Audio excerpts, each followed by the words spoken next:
daw kunin ng Prudu ang sikat na aktres na ito. Masyado raw kasing maarte.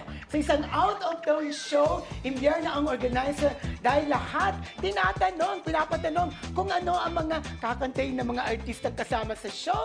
Pinapatanong din kung anong gapsya na dapat ang susundan niya. Sikat din daw. Gusto rin niya na hanggat maaari ay pinalis siya. Aba, grabe yata ang pagka-diba nito, ha? Hindi, maintindihan mo pa kung magtanong sa mga kakantahin ng mga artistang nandun. Kasi pwedeng para magkapareho, baka makompare. Yes. Nangyayari yun, di ba? Nangyayari na. Totoo. Ay, kinanta na nung nauna, hindi ko nakakantahin. Oo. Di Kasi ba? baka maganda ang version niya. Oo. Natatakot siya. Pero minsan talaga, nagtatanungan yan Oo, eh. oo, Ano oo. ba kakantahin yan? Anong kakantahin nito, Oo. di ba? Para hindi parehas ang kakantahin. Pero pag kinanta niya, no choice ka na, wala ka ng ibang material na dala, kakantahin mo rin yun. Yes, pero ang hindi ko gusto, yung tinatanong mo kung gusto mo.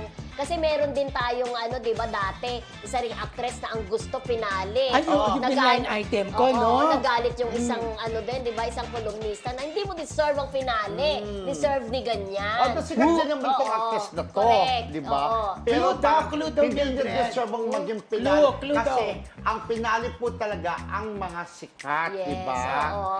Pero, ang clue naman ay sikat siya dati pero ngayon hindi na masyado. Ay. Kasi nga laging ganun ang attitude niya. May attitude. Oo, Ate Chona. Ang yes, tawag doon, Ate di ba? Chona, di ba? Yes. Pero yun nga po, di ba, kapag ka ikaw naman alam mo sa sarili mo na hindi ka naman pang pinali. Ay, Diyos ko, dati, kung hindi ako nagkakamali, nagalit yung isang kaibigan natin, Kappa Press, di ba? Dahil may isang gusto siya yung pinali. Teka muna, parang hindi naman ikaw ang dapat pinali. Itong mas sikat siya yung pinali. Dahil yun ang mas gusto ng mga tao. Parang hindi umalis yung mga tao. Una, yung mas sikat. Parang Billy Joe. Di ba? Naalala ko Yes, siya. correct. Na siya dapat ang pinali si Billy Joe dahil mas sikat si Billy Joe. Ewan ko ba, ba't may mga ganyan-ganyan na ngayon? Ang Correct. daming et-et.